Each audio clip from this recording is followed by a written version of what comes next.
Welcome to episode 41 of Outdoor Gear Chat. I am genuinely delighted because I've been waiting for this for some while, Matt.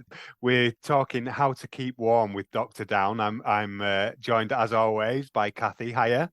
Hi Wayne, I'm Cathy Casey, director and owner of the Climbers Shop in Ambleside and the Joe Brown shops in North Wales. And over the years, we have had a very, very, very long relationship with one of our esteemed suppliers, Mountain Equipment. And Dr. Matt Fuller is a product engineer at Mountain Equipment and has been for many years. And when I discovered he was known as Dr. Down, I was like, right, that's it. You've got to come and have a chat with us. So welcome, Matt. We're going to be asking loads of questions about how to keep warm and lots of nerdy geekery about feathers and down. And I'll try not to do my my little hand fronds that I always do when I'm describing it and no one can see it on a podcast. But it's great to speak with you, Matt. And thanks for joining us. Yeah, thanks very much. Yeah, no, thanks for having me. This is always a useful thing to be doing. It is, and as we're finding with this podcast series, with these series is that we're doing, loads of people are getting loads of value out of listening to them as well, especially with technical experts like yourself, and getting loads of I don't know, I guess behind the scenes stuff almost. So yeah, a quick one. We are romping in on 15,000 downloads at the moment. So Cathy and I had a very excited exchange not long ago about that. And I think that, you know, it's genuine delight at those people who are listening to us wittering on about all sorts of different subjects from week to week, month to month. So anyway, without further ado, talk to us about down. So what is down is our opening question. Yeah, it's the under feathers of waterfowl. That's its like dictionary definition. So that's the least sexiest description ever. I know. It's so dull and tedious, like describing cardboard. But it's geese, ducks, swans are your basic sort of waterfowl, and then we don't really farm swans. We don't eat swans. I was just gonna say that. Maybe not. Yeah. Don't go So swans, I think we're gonna bypass. I know very, very little about swan down. I've got to be honest. I think someone like a taxidermist might know more about swan down than me. But you think perhaps the king might have a swan down duvet, me? I think almost certainly. Yeah. Almost like an heirloom. And actually, the royals and stuff are actually quite interesting when it comes to down, because they've had eider downs and down duvets in the collection for hundreds of years apparently. So the durability of down is sort of not in question when it comes to high quality down. So with geese and ducks, you've got their flight feathers on top, the ones that you can see, and underneath those you've got the ones that keep them warm. Obviously these birds need to be really, really light. They need to be really, really water resistant, which is what the flight feathers job is partly, but the down itself is actually pretty water resistant on the birds as well. And they need to be lightweight and warm for flying at high altitudes, sitting on cold ponds, all that sort of thing. We take the down from the birds once the birds have been slaughtered, and then you get your down product, which is this incredibly insulated, really lightweight, amazing material. There's this awesome quote from, I think it's Hook, who was a scientist in the probably 19th century, and he did a lot of work on early microscopes, and he said that the closer you look at a man-made object, the more ugly it gets, whereas the closer you look at a natural object, the more beautiful it gets, or worse to that effect. So yeah, he's absolutely right as well. If you look at a razor blade with a powerful enough microscope, it looks blunt as anything. You look at something like down, or I don't know, any of these natural structures up close, it just gets more and more amazing. Yeah, wow, that's really cool. And there's been, I guess, over the last, I don't know how we go in waves with fashion and clothing and so on, don't we? And I just sort of wanted to I guess mention that down's gone through, and I guess it still is going through a bit of what's the best term for it? It's not been a particularly well liked thing in the same way as fur, I suppose, has it?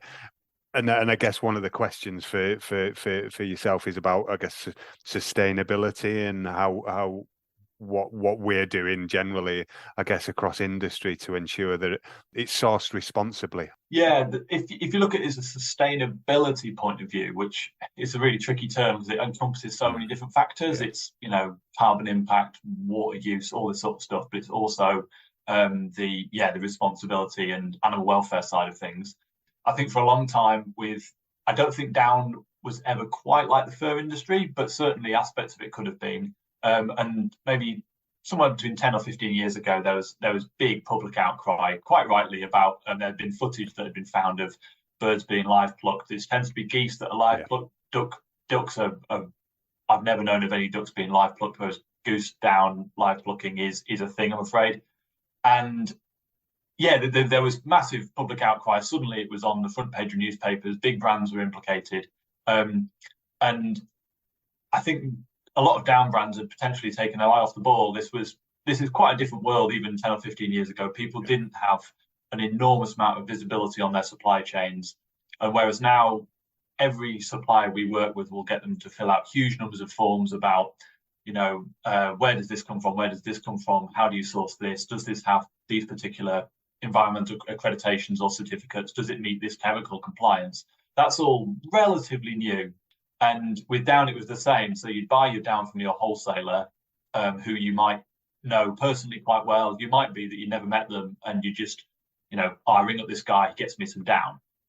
And you didn't really know what happened beyond that. And it was all very transparent, very opaque, sorry. And we began an investigation a few years before I joined the company. And that became known as Down Codex, which has been Mountain Equipment's thing ever since. And basically the idea initially was, we think this is what our down supply chain is like. We don't actually know. We think this is what it's like. And then we asked some independent auditors, the IDFL, who are the International Down and Feather Laboratory, to look into this. And we said, right, we think that our farms are mostly fairly large with these sort of ducks in them.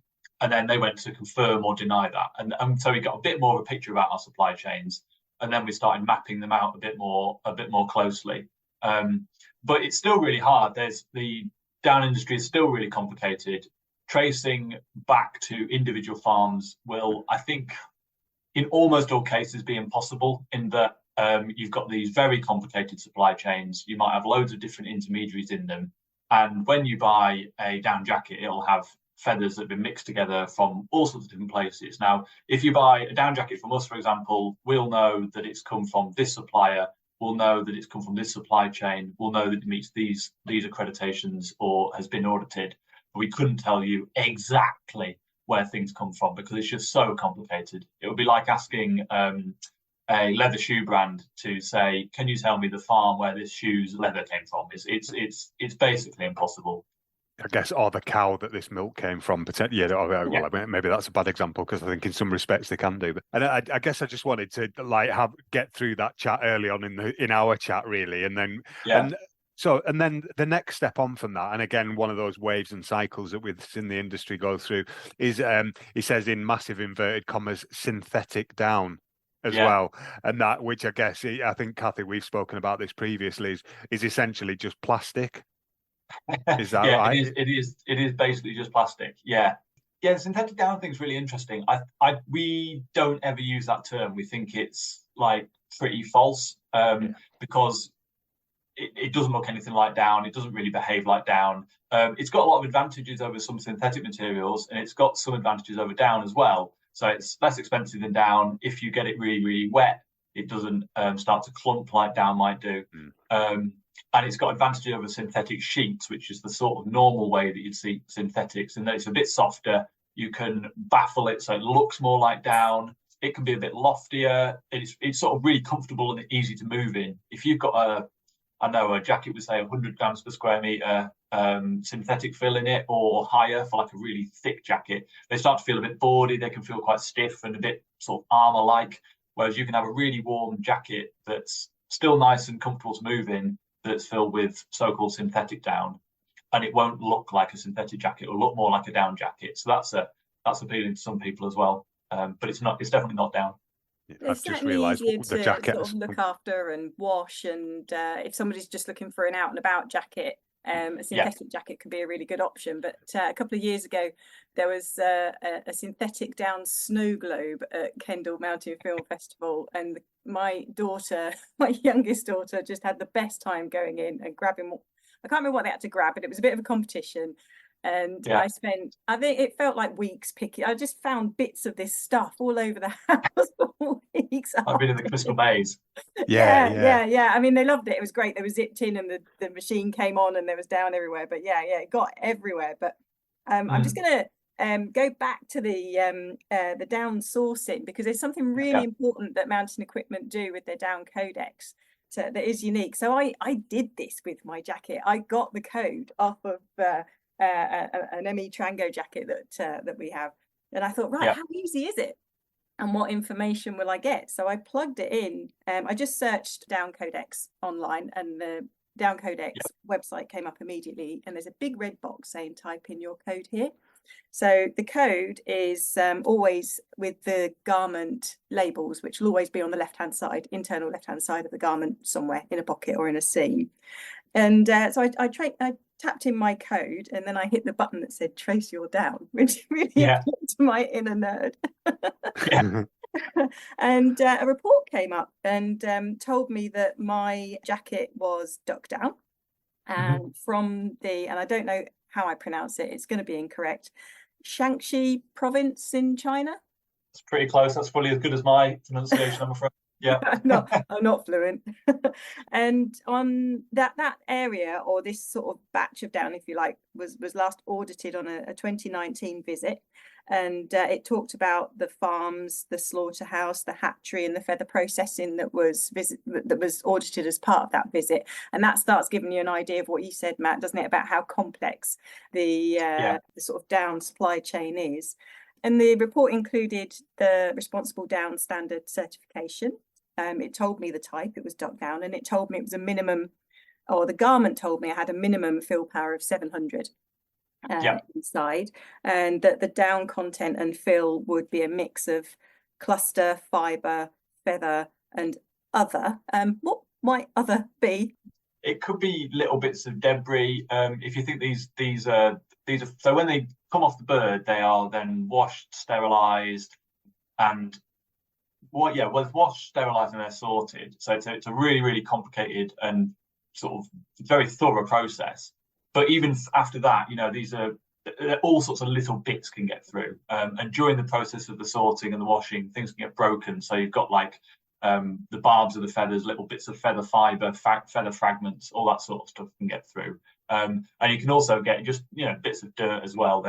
Dirt in down is a bigger problem in cheaper down, but if you're not washing down very thoroughly, you can absolutely get bits of dirt in there, basically. In the same way that you would if you got sheep, you've got some wool from a sheep. Fascinating. I've got like visual pictures in my mind of people sitting there gathering feathers of a certain size and putting them in a pile, and then having a sneeze and everything's stuck. It's a bit more automated, luckily. I should hope so. I think the working conditions are probably better than that. Having said that, when it comes to the lab report, so when you in the bottom right hand side of the Down Codex page, you'd get a little report on your particular batch of down. The testing for that is entirely done by humans with a microscope and a pair of tweezers. It's back-breaking work. It's really, really difficult. It's the sort of thing that there's quite a few labs that do it, but basically involves getting a mass of down and separating each individual fibre or each individual feather with a pair of tweezers, and going, okay, there's 99 of those, and there's 1% of these. That's the type of down. Wow. So it's pretty hard work. Yeah. Oh my word! So my actual fill power was rated at 750. Okay, so that's pretty good. The down in my jacket is better than the minimum. It was I hadn't done that process, and I've spoken about it to customers tons of times. I thought, well, I'm going to have a chat with you. I better actually do it myself, hadn't I? But it was really, really, really interesting, and really important that people understand how much science goes into making sure that the garments that we're wearing are ethically, and I think the word sustainable is a tricky one when it comes to animals being killed for food in the first place. But certainly ethical is really key, and it's all in with the price. And I always say, please don't buy cheap down. Live plucking is even worse than it actually sounds, just buy ethically.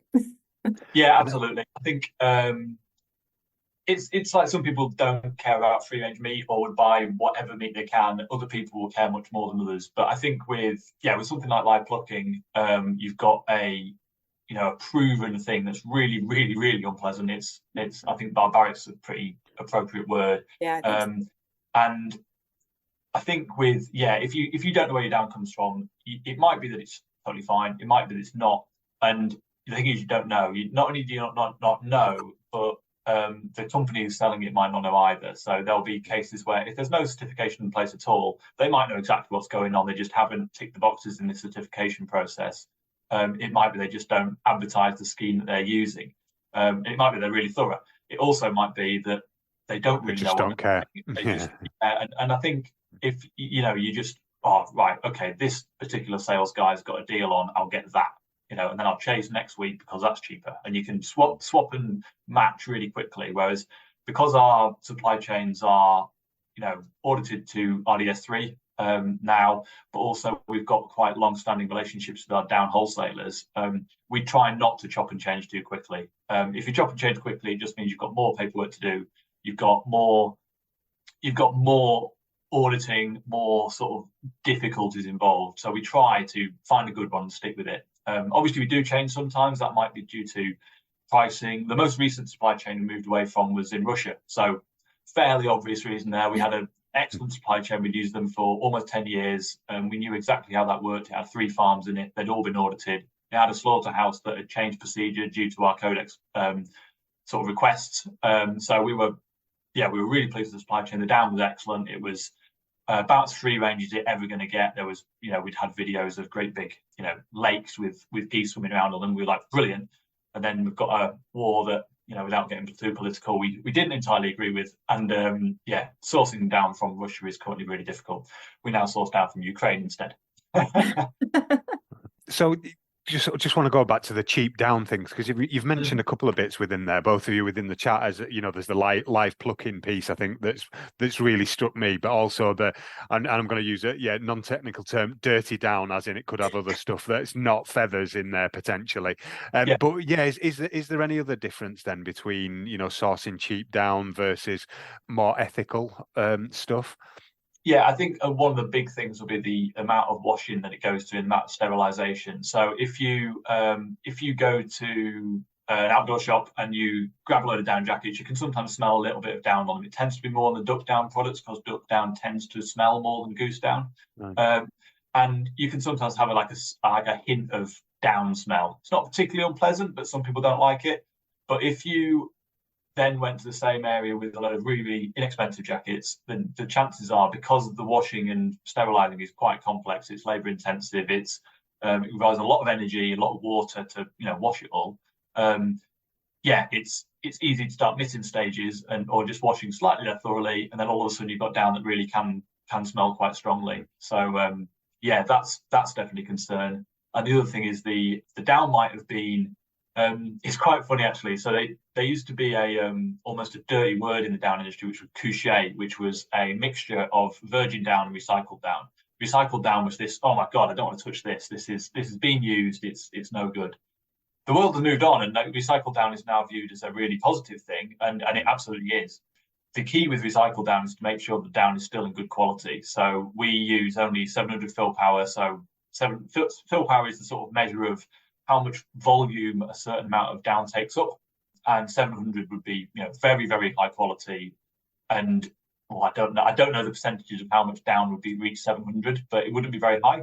And 700 fill power recycled down is about as good as you're ever going to get. So it's going to have still an excellent lifespan. It's in that stage of the down's life, there's been no animal involved at all, because it's coming from used duvets, used sleeping bags and stuff. It's been through the same sterilising and washing processes as normal down, and it's got it's got a lot of benefits in terms of you're not getting a perfectly good material and lobbing it in the landfill or burning it, which is the alternative. So recycled down is now a really positive thing, and it's not got the same downsides that it viewed to have before. Just going back to the sort of the cleaning and the processing side of things, if you suffer from allergies, can that have an impact if it's not properly cleaned, the down? Yeah, it can. Down itself, I'm not going to say never creates allergy problems, because I'm sure someone out there is allergic to down. But down, if it's held within good face fabrics, like fabrics that are properly downproof, then the down itself is stuck inside. It can't sort of get out. I think if you've got a lower quality down, which has got lots of dust in there, it potentially has got mites in it, it's got all sorts of really sort of fragmented pieces in there, then that stuff could get through fabrics and that could create allergy problems. I think the advice tends to be, buy a high quality down product, which will have better fabrics, it'll have better quality down inside it. And then, we've never heard of anyone having an allergy to any of our products, for example. Having said that, if you work in the factory and you're working with just the raw down, then people tend to wear masks, because it might not be an allergy, but it's a sensitivity thing. If you've got loads of really fine fibers going up your nose and stuff, it's not pleasant. So, people tend to wear masks if they're working with it all day, but that's when it's just the down itself flying around. It's not the same as in the product. So we've actually covered fill power. We forgot to mention that at the beginning, but it's a really critical measure of down. And we did actually cover that in a previous podcast about sleeping bags. I think it was, Wayne. Yeah, I think so. Way back in the day when we started. In the early days, yeah. Yeah. And as you allude to, fabric can be or needs to be downproof. And on a higher quality product, that's generally a fabric, and you'll have to correct me here, Matt, if I'm wrong, that's woven to a tighter weave, and you can't see the little bits of white pushing out through it. If you can see the little bits of white feathers pushing out through, that fabric isn't downproof, and over time you're going to have a natural kind of seepage of leaking of down out of your garment.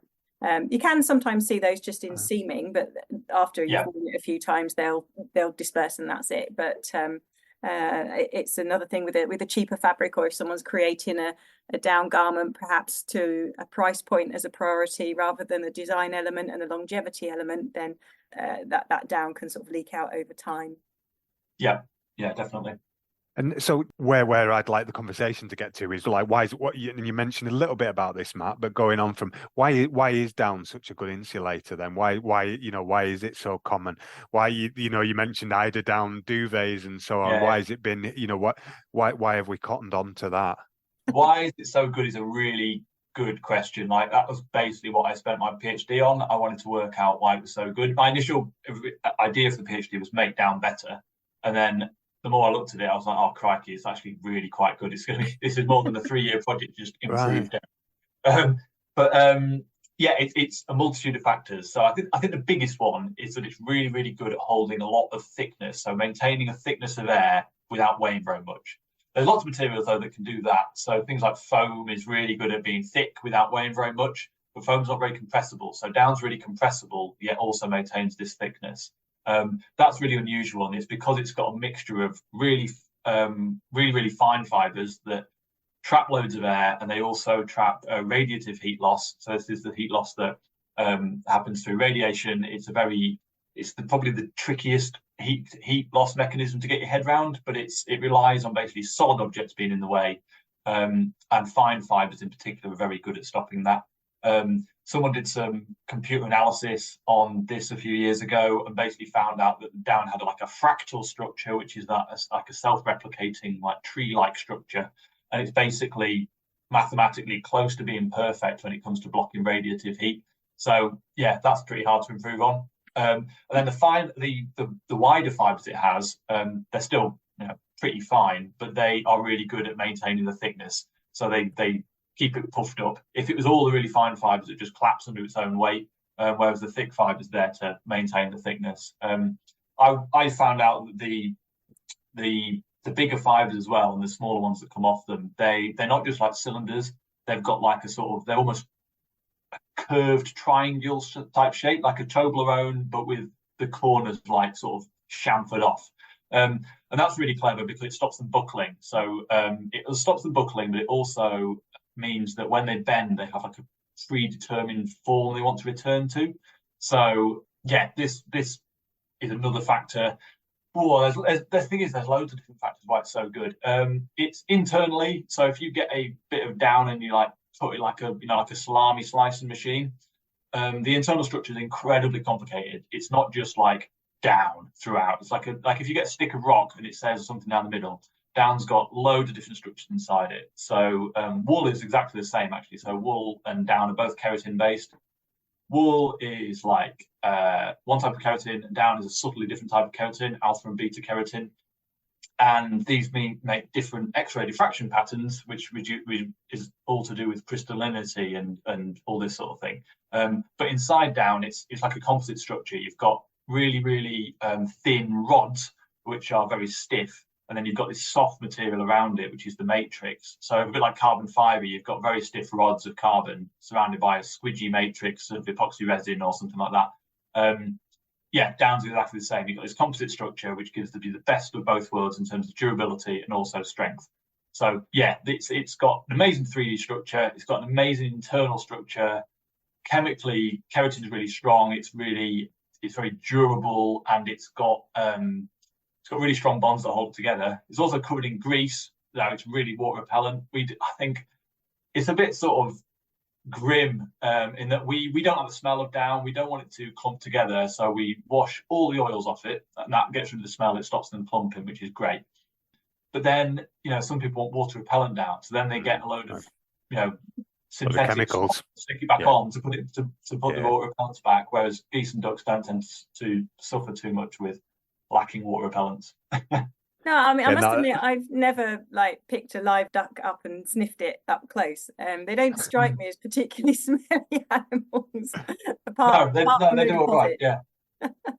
Yeah. I don't know. I've swum through a lot of geese but duck recently, that's not the feathers, is it? That's I guess not. Yeah, it was interesting. That was one of my questions, was about again, he says in big inverted commas, hydrophobic down, and it's dead interesting. You mentioned that bit there, and what our listeners can't appreciate. I mean, they're getting it from your voice, but can't appreciate the sort of the glee, the awe that's in your eyes as you're talking about this as well. It's amazing seeing that enthusiasm for the subject. You obviously love the structure of it and so on. It's really cool.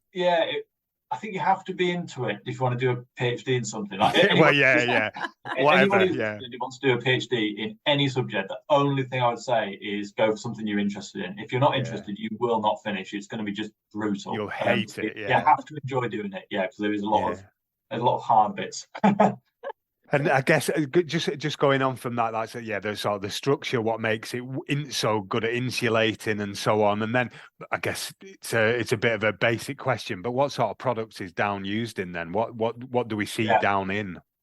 I think the one that everyone now knows on the high street, and it's something that's changed quite a bit over the last 50 years, is down jackets. So down jackets were pretty much invented by a guy called Finch, who used them on Everest.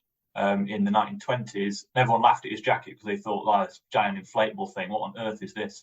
And it was basically ignored then to like the 50s. And then people were like, you know what, this is quite effective. Down jackets, whether they're big, small, and then, for a long time it remained it was only really mountaineers and slightly strange oddballs at the edge of society who were wearing down. We associated with down suits, people on Everest, the sort of hardy mountaineers hanging out at, campsites and things like this, or going at the Eiger for some crazy reason. And then, I don't know, probably 20 years ago, something like this, down started becoming a slightly more mainstream thing to wear. So down jackets became much more fashionable. And then narrow baffle jackets came along perhaps 15 years ago, and they became, a huge appeal across the market. And now, almost everyone's got a down jacket. Then you've also got down trousers if you're going somewhere really cold, down suits if you're going somewhere very, very cold.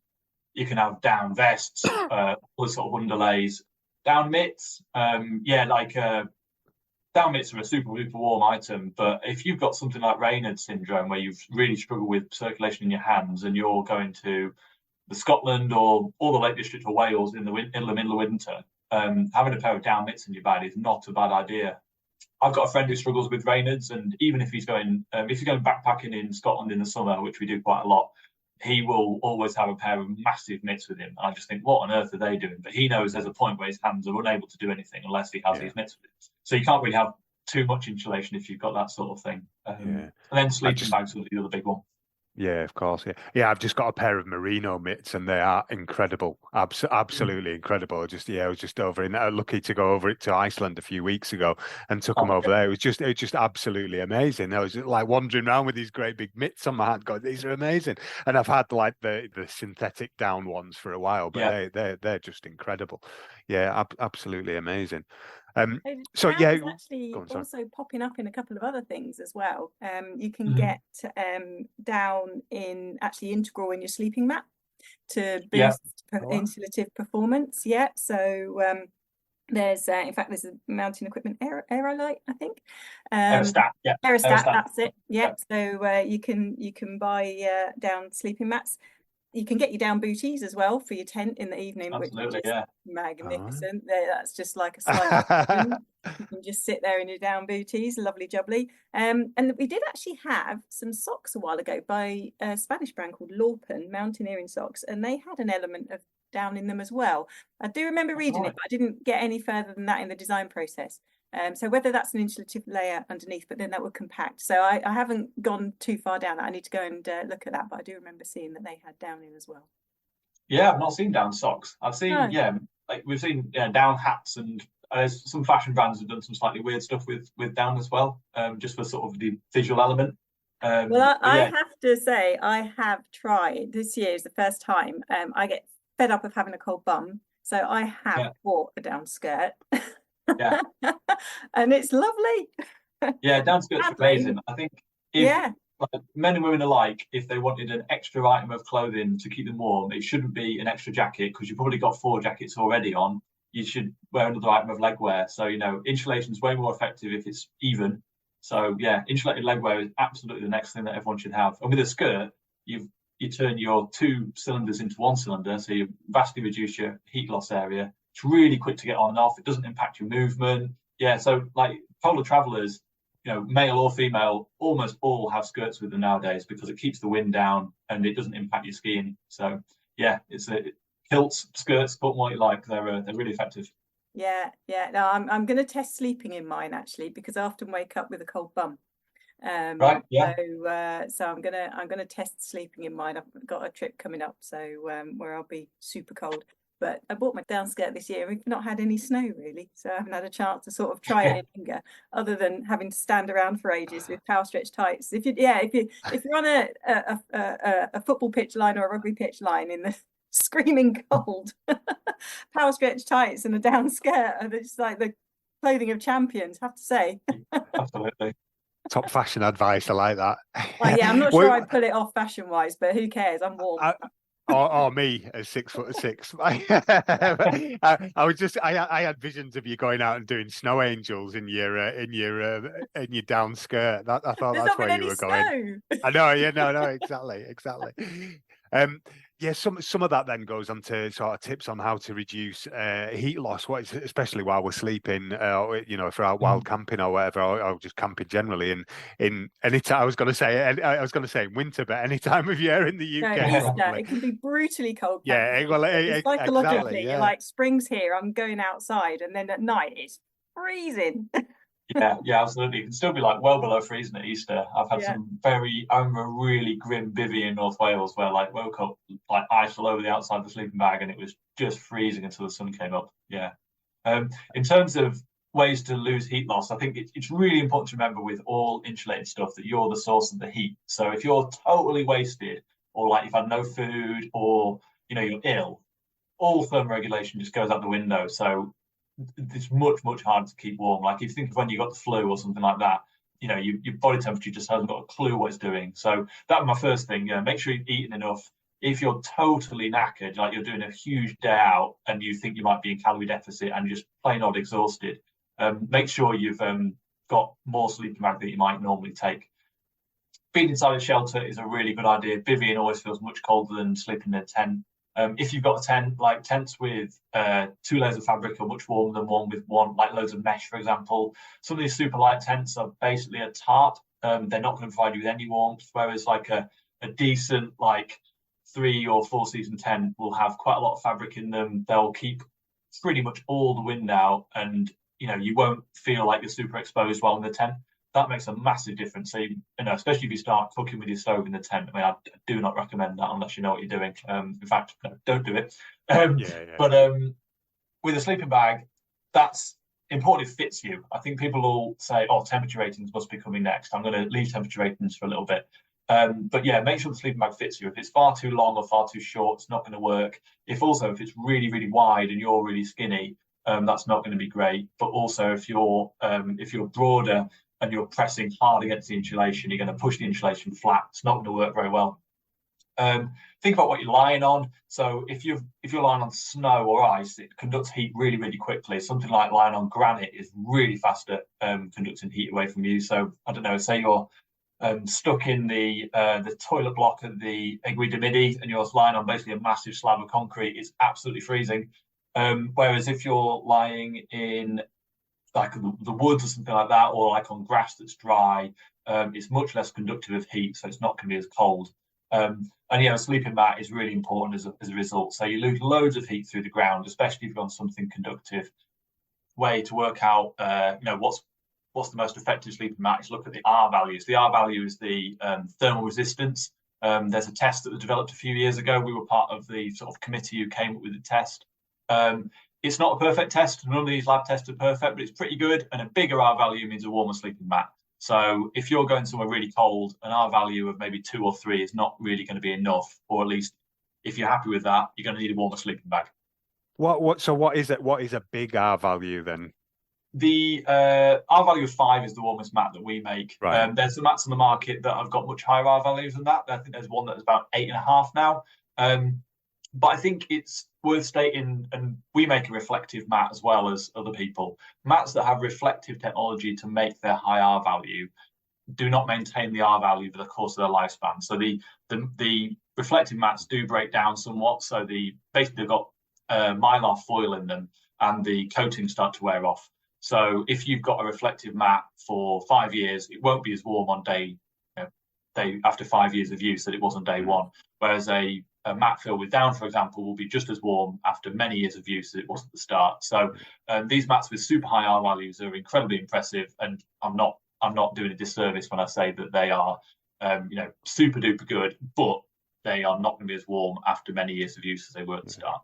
Oh, I'm feeling another podcast coming on about sleeping mats, Wayne. Yeah. Well, absolutely. Yeah. Well, it's dead interesting. Yeah, my son's just been on a little local camping expedition and hike with a bunch of his mates, and I wanted to give him one of my camping mats, which is I can't remember what brand it is now, but it's an inflatable one with like ribs, so it's quite it blows up to be quite thick. And he was like, "No, I'm just going to take my little roll mat." I was like, you're gonna be cold, because it was a matter of weeks ago. We're in February recording this, and he was like, no, I'll be fine. So I said, how did you get on? And he said, yeah, I didn't sleep very well because I'm cold. I was like, yeah. But he has got quite a thick sleeping bag, but yeah, obviously that didn't do it. It was he said I rolled over loads in the night, and it's that old favorite, all your heat escapes through your hip, which I always get. Is you can't lie perfectly motionless on it all night, can you? No. I just quickly want to talk about clumping, because we've sort of mentioned a little bit about that in this one and in previous podcasts, and I know we covered it elsewhere. So that's when down gets wet and clumps together. Yeah. Isn't it? And sort of reduces some of the insulation properties of the down then. And yeah, that happens particularly if you wash it, but sometimes also when it gets wet, hence the hydrophobic down bit as well, I guess. But yeah, I guess it's just that fairly technical term that we mention in conversation all the time, but actually forget that people might not know what we're on about. Clumping tends to happen because the feathers get wet, so they get less stiff, and then they start with mat together. It tends not to be a problem if you just get them wet in use, unless you get them properly soaked. If you do get a down jacket like completely drenched, don't worry. I mean, it's not dead. I think there's it can look pretty sorry, especially if you wash your jacket. It'll come out of the washing machine really quite miserable, and you might well think, oh, this is it, I've ruined it. I don't think, unless you washed it with some horrible chemical, could you actually fully ruin one. You shouldn't be washing a down jacket every week or something. They don't need washing that regularly. The clumping basically will get rid of if you thoroughly dry it. and then dry it and dry it and dry it some more. Don't use a super high heat because the down itself will be totally fine, even up to like 170 degrees C, but your fabrics will not be. Their fabrics will definitely melt before the down will get damaged. And your heat transfers and things like that on the logos, they might start peeling if you get them really hot. So don't use super high temperature. And you can dry them on the line if you've got a really nice sunny day. But you do need to spend a little bit of time like teasing them apart, these lumps that form, because otherwise the air doesn't get into them, they don't dry out. So yeah, spend a little bit of time teasing them apart. And the washing bit is relatively straightforward. You want to use a specialist down washing product, and you wash on usually a delicate cycle. You don't want to put loads of things in the washing machine, and then you want to rinse them quite thoroughly. So you might need to do an extra rinse cycle once you're done. But the difficult bit is the drying. It's just because you need to be really, really thorough. And what about we putting a tennis ball in with it when you're washing it? I've had that top tip before. Is that? Yeah, I think when you're drying it, putting a tennis ball in can help. We never say it's a hindrance. Right. To be honest, when we're doing them at work, we don't tend to bother. But I think it depends a lot on the size of your washing machine and what sort of product you're trying to wash. If you've got a really bulky down jacket or a sleeping bag with, say, more than 300 grams of down in, so something a bit warmer, you might struggle to do that in a domestic washing machine, and you might struggle with a domestic tumble dryer as well. I've washed like my duvet at home in a commercial laundrette, like works really, really well. I've never taken a down product to the laundrette because I can do it at work. But I think with the laundrette machine, you'd be fine in the washing machine. I'd be a bit worried about the tumble dryers just if they got too hot. So you could, just stress to the person who runs the laundrette, how hot does this go? I really don't want it to get too hot. And they might be just like, yeah, no problem. But if it's a machine where you're not sure, I'd probably just take it home and line dry it instead. Yeah, stick it on the line. Yeah, good. I like that. I nearly killed one, or I thought I'd killed one of your sleeping bags a few years ago. It was absolutely honking after something that I did, so I washed it and it came out. I was like, oh great, that's that dead. But it wasn't at all. Like you said, a mixture of like teasing and like a little bit of gentle rubbing, and it's nice and fluffy again. So it's fine. But yeah, sorry, I just thanks for sort of reiterating that for us, Matt. Are we just about there, Cathy? Or you're looking very pensive? I think you had one more. If it's all too much cleaning your down kit, there's some very easy options. There are companies that will professionally clean it for you, and that makes a big difference. I've had an expedition bag come back looking literally as good as new, and it was like wafer thin when it got posted out. Mountain Equipment, of course, offer a lovely service for mountain equipment products. And also, if you've got an old item, am I correct in saying, Matt, that you can actually have it replenished at Mountain Equipment as well? So, sort of. If you send us a sleeping bag that's on its last legs, we will.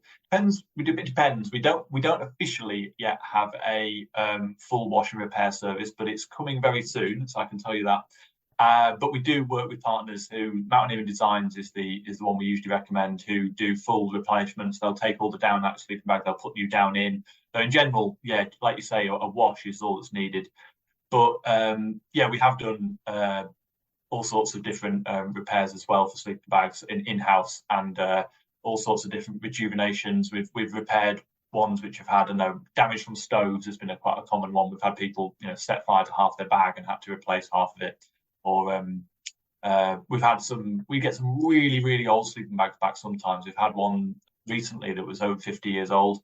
Oh. And it's usually just a zip replacement. It's really, really simple. And then back it goes. Brilliant.